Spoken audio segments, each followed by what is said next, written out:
साधना के मार्ग में भावों की बड़ी कीमत है और भावों की शुद्धि के लिए द्रव्य की शुद्धि भी जरूरी है। द्रव्य शुद्धि में ऐसा समिति की शुद्धि भी जरूरी है। पंच महाव्रत पाले, 5 समितियों का पालन करे, 5 इंद्रिय निरोध करे, 6 आवश्यक पाले, 7 विशेष गुण भी हों, लेकिन इन सबों में मूलाचार्य जी का स्वाध्याय करना, तो वहां ऐसा समिति को, पिंड शुद्धि को बड़ा महत्व दिया है। और निर्दोष साधना करने वाले साधु के लिए परम पूज्य कहा है, मोक्ष मार्गी कहा है। आचार्य कुंद कुंद ने अपने भाव पाठ में इस विषय को भी लिया। दे कहते हैं कैसी होना चर्या, छायाल दोष दूषिय मसनम गश्युम अशुद्ध भावेन पत्तोषि महावशनम त्रिय गये अणपवसो। एक गाथा में खूब विस्तार से केवल आहार शुद्धि की चर्चा की है, और ये आहार शुद्धि मुनियों को भी समझने जैसी है और गृहस्थों को तो 10 बार समझने जैसी है। मुनियों को ना तो बार बार आहार की चर्चा करना चाहिए और न बार बार आहार संबंधी उपदेश देना चाहिए, फिर भी गृहस्थों के लिए मार्गदर्शन करने के लिए वैसा प्रकरण सामने हो, वैसा विषय हो तो समझाना जरूर चाहिए। आज वैसी ही गाथा है और टीकाकार ने काफ़ी विस्तार से चर्चा की है। 46 दोषों से दूषित आहार खा करके, अशुद्ध भाव कर करके, हे मुनि तूने इस संसार में त्रियंच गति में अनात्म बस होकर के महाव्यसन पाए, महादुख पाए हैं। त्रियंचों की तरह कुछ भी खाया तो त्रियंच पर्याय में जीव चला गया। ये तो मुनि को संबोधित कर रहे हैं, गृहस्थों का तो क्या होगा, और पाप में डूबे हुए लोगों का तो क्या होगा। हे मुनि, ऐसा समिति का, ऐसा शुद्धि का भी पालन करो।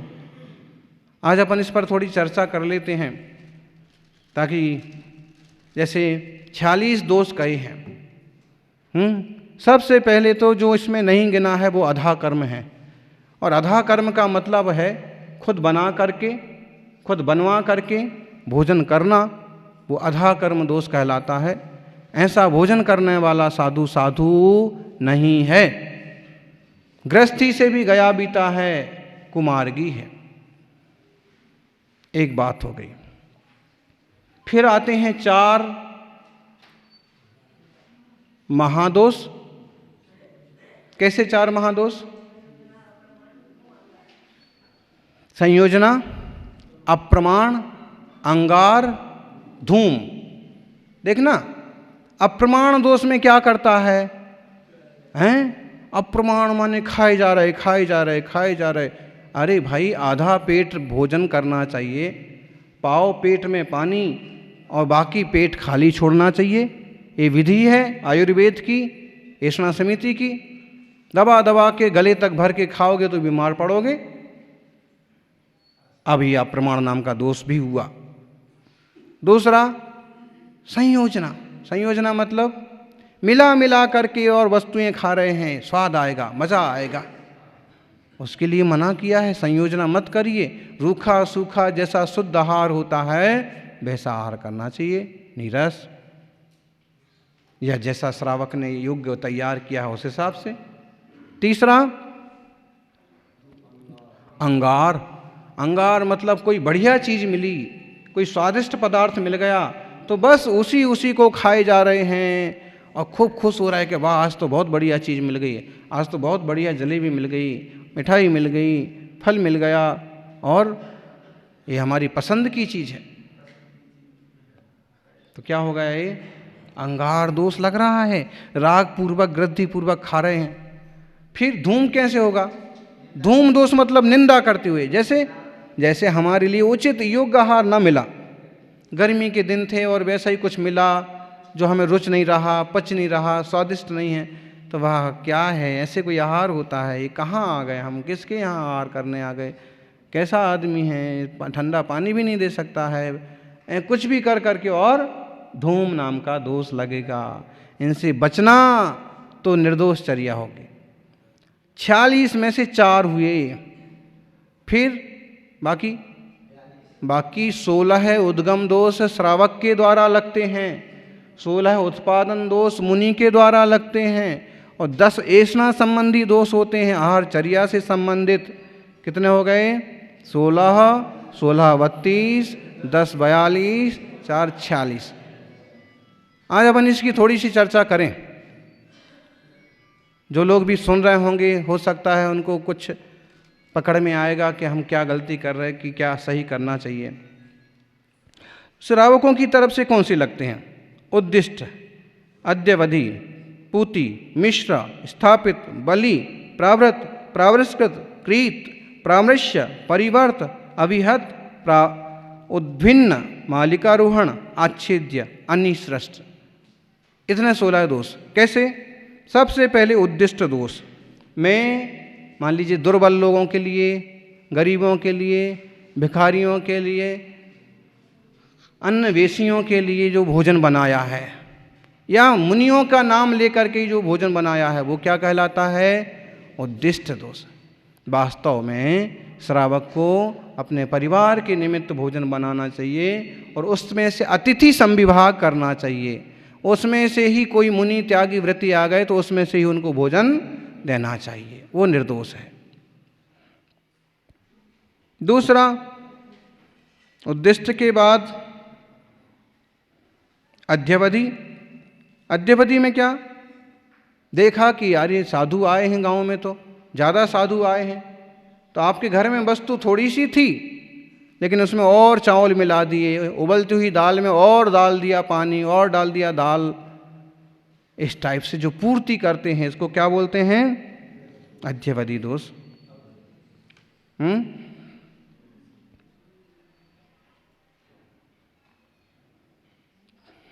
दूसरा ये भी हो सकता है कि कोई वस्तु तैयार नहीं है, तो मुनि को किसी भी बहाने से वहाँ रोक लिया, बैठो महाराज, बैठो महाराज, बैठो, और उनको बिठाए रखा।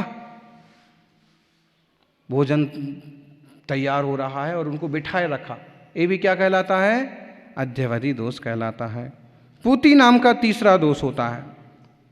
कैसे लगता है ये? पड़ोसियों के जो बर्तन हैं, पड़ोसी लोग जिससे दान वगैरह करते हैं, वही बर्तन वगैरह मांग करके दान करना। अरे भाई, मांगते क्यों हो? जो आपके पास है उन्हीं से दो।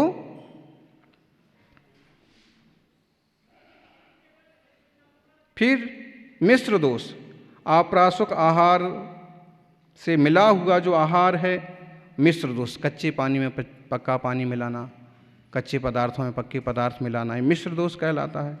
इसे भी छोड़ना चाहिए। स्थापित दोष। स्थापित दोष मतलब जिन बर्तनों में भोजन बनाया है, उन बर्तनों में से निकाल निकाल करके और बर्तनों में अलग अलग रख देना, इस कमरे में उस कमरे में। ऐसा नहीं करना चाहिए, क्योंकि स्थापित नाम का दोष लगता है।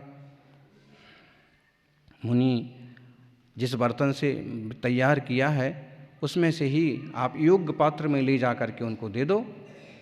बाकी इसमें से इसमें रखा, इसमें से इसमें रखा, ऐसे नहीं होता है। स्थापित नाम का दोष। फिर बलि। ऐसे होता था, लोग देवताओं की पूजा वगैरह के लिए भोजन तैयार कर लेते थे, अब उसी में से साधु को दे दिया।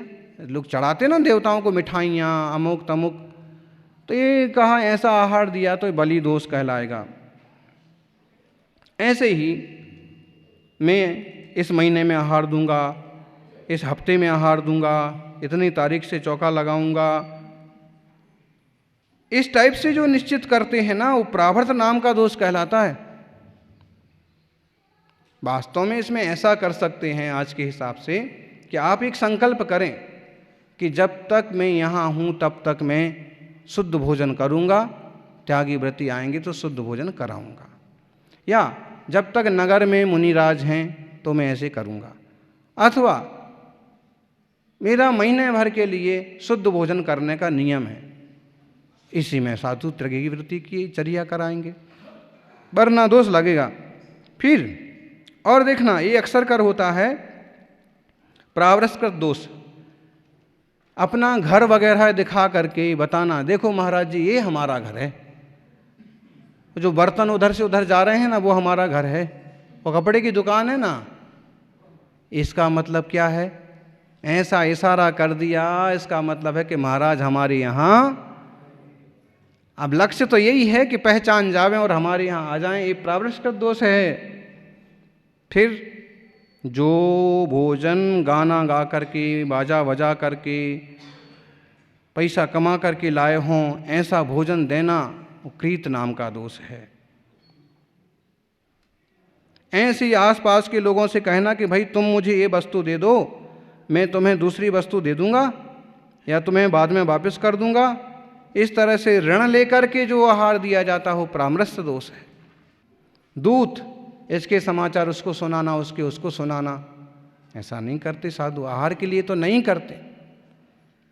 भिषक वृत्ति, वैद्यगिरी, दवाइयाँ बता रहे हैं, देखो कोई तकलीफ में पड़ा है, आपको पता है और सहज रूप से बता दिया तो कोई दिक्कत नहीं है, लेकिन इसलिए बता रहे कि आहार देने लग जाए, भक्त बन जाए, तो दोष है।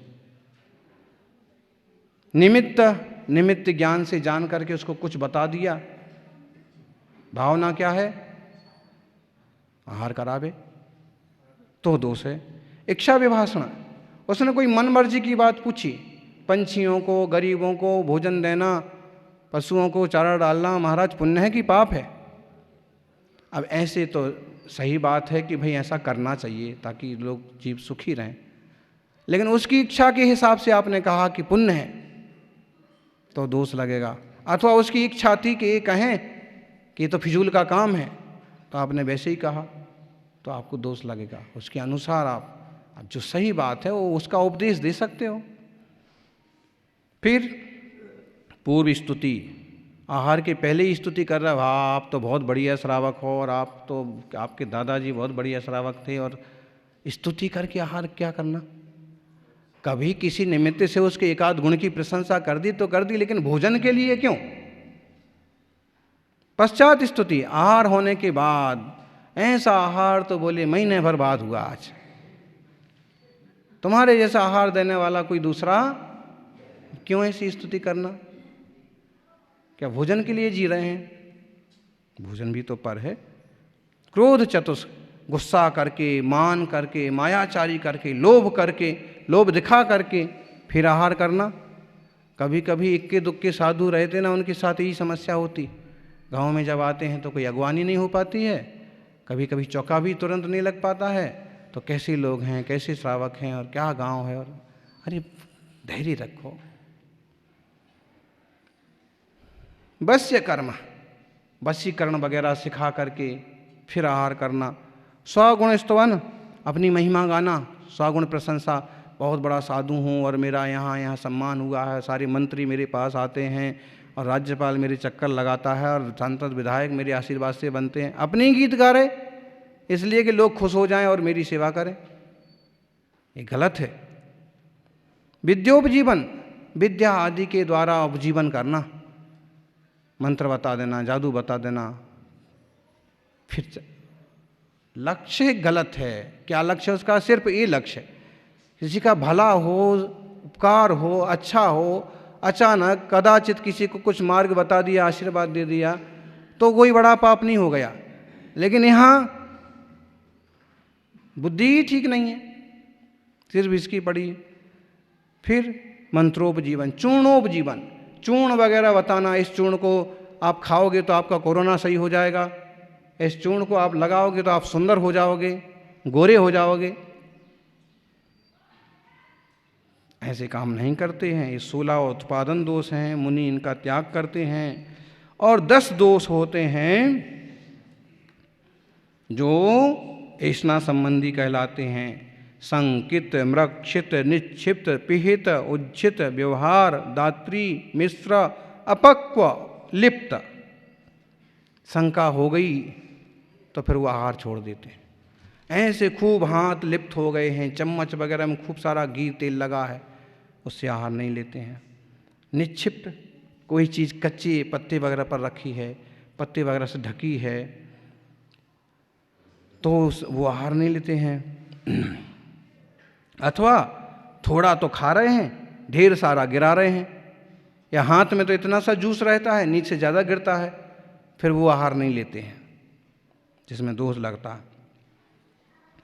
ऐसे ही मुनिराज पधारे तो जल्दी से पाटा लगाना, जल्दी से कपड़ा वगैरह फाड़ना, कोई झाड़ू वगैरह इधर से उधर करना, बड़े आदर के कारण से ऐसा जल्दी जल्दी में काम बिगड़ जाता है, ये व्यवहार नाम का दोष कहलाता है।